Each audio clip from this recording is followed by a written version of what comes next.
talking about Ploughshares actions to people, invariably they think of prison, and that's the frightening thought, and that's what stops them and quite often disempowers them.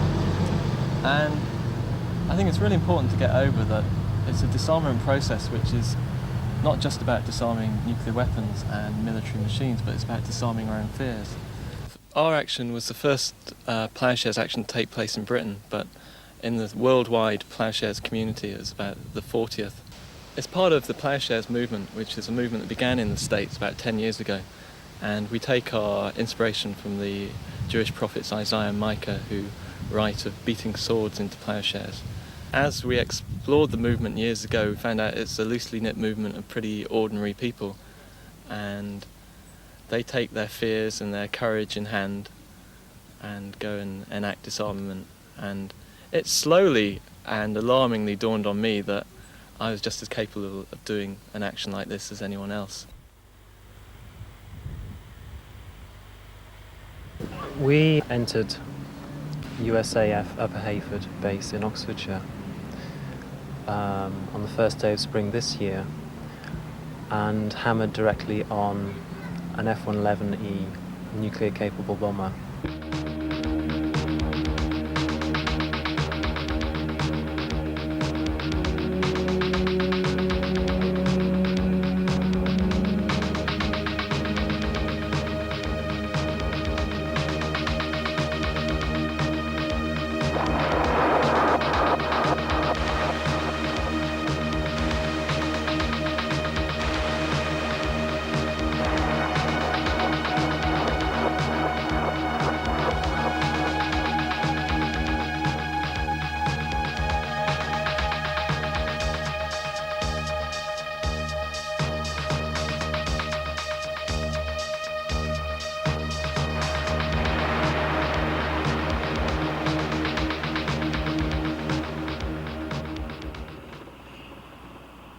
Well, Upper Hayford is really at the centre of the Western military economic strategy. It's a US base. It's one of the 160 US bases and facilities in Britain. The F-111 planes there are what's called dual capable, which means they can carry both conventional weapons and nuclear weapons. And they're just as capable of bombing Tripoli or Benghazi with conventional weapons as they are of flying, say, to the Soviet Union and dropping nuclear bombs or firing nuclear missiles. So it's at the heart of the war machine. In 1986, planes from Upper Hayford were actually used to bomb Libya, attack in which about 100 civilians were murdered. So they're not just planes, and it's not just a threat of the future. Upper Hayford is a place of war crimes which have already happened.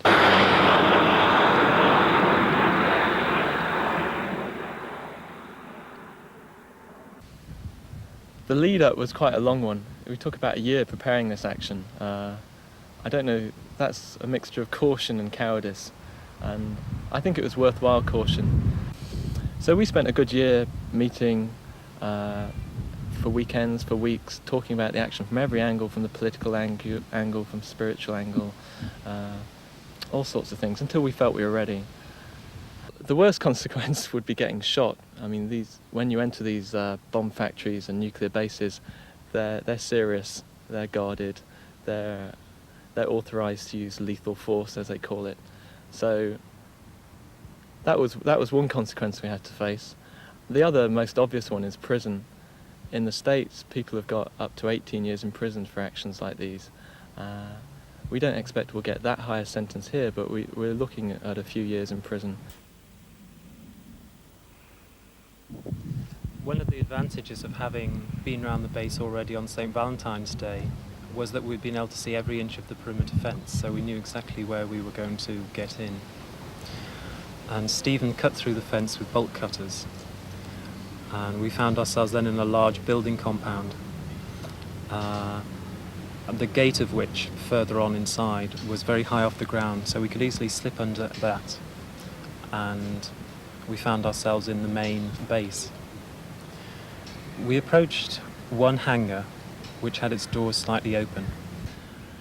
Now, this was very early in the morning, about 2:30 or so, and we had imagined there wouldn't be anyone around, but there was plenty of traffic, presumably maintenance crew or whatever.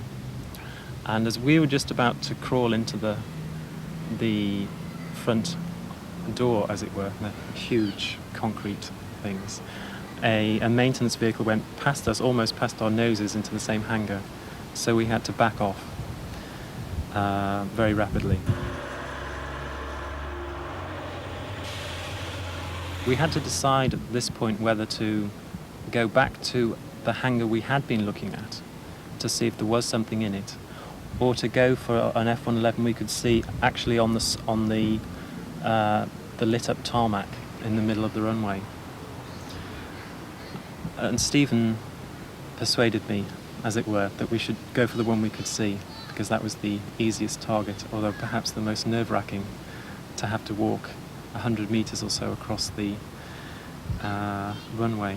I think the whole process that we'd been going through the 12 months previously had been a process of overcoming fears.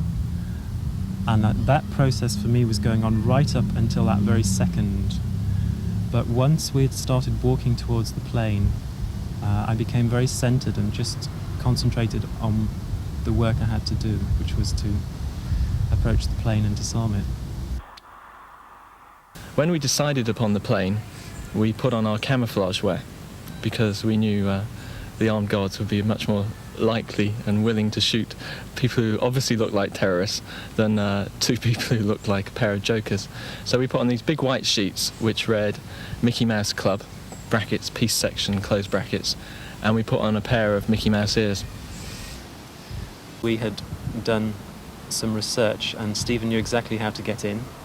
We had a very good book which told you how to open F-111 cockpit doors, and sure enough he pressed this button and pulled the lever and it opened, which was my signal to start hammering on a bomb pylon which holds the various bombs, missiles or fuel tanks or whatever. They'd conveniently left the ladder up to the plane, so I didn't have to do anything too gymnastic or acrobatic. And the cockpit door just slid open surprisingly easy. It was a bit like out of a sort of storybook. And I looked inside this sort of pokey little cockpit and it didn't look as spacious as I thought it would.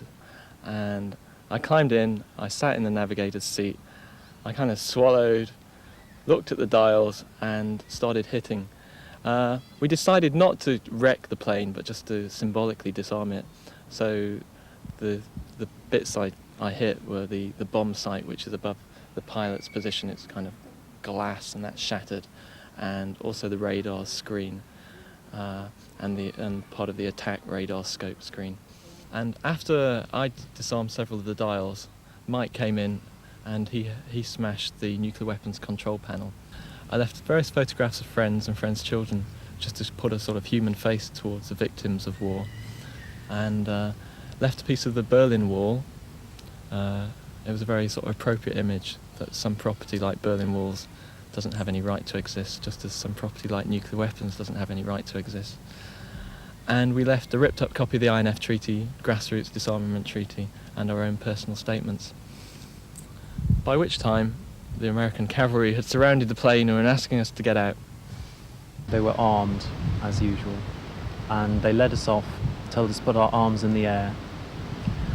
And at that point, as we were led off, we both felt absolutely wonderful, joyous that we'd actually been able to carry it out.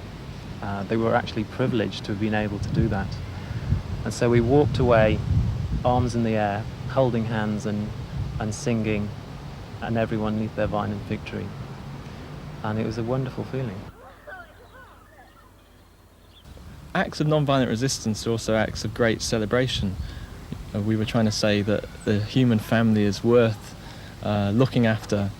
We were just trying to show that rather than place our faith in the sort of governmental false disarmament, which has achieved precious little in the last 45 years other than a horrific arms build-up, we placed our faith and our hope in sort of ordinary grassroots action, just as a lot of the regimes were overturned in East Germany by popular pressure and uprising. Then we look towards that sort of grassroots vision over here. The prophet Micah enfleshes the vision very beautifully, and if there's any words or verses which I'd claim as my religious political manifesto, it would be his. And they shall beat their swords into ploughshares and spears into pruning hooks. Nation shall not wage war against nation, nor prepare for war any more, but everyone will sit underneath their vine and fig tree, and none shall make them afraid. So it's a vision not just of disarmament, it's a vision of economic justice, where people can enjoy the fruits of their labour. And it's such a beautiful vision. I don't know if we'll ever see that world in my lifetime, but we've got to work towards it.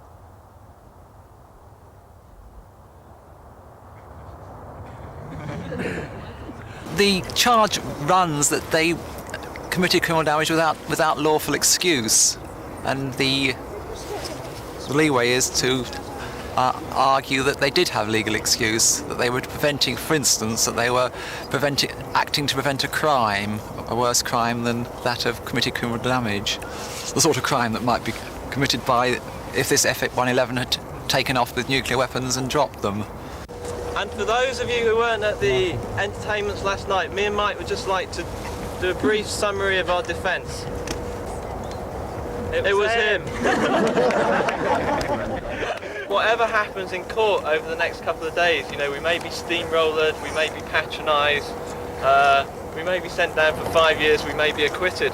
Whatever happens, in a way, that's a sideline, because all the important work's going on in peace groups on the streets, at the military bases and stuff, all around the world. And that's really heartening. And thank you very much. Yay.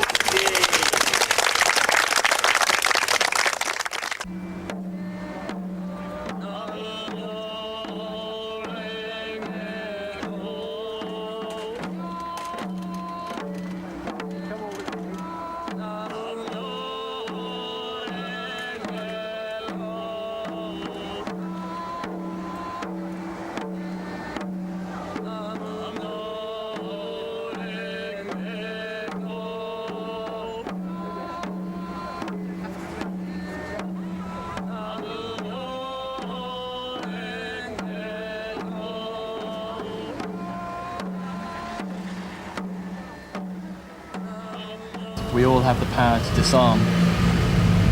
If we can communicate that, then I'll be happy.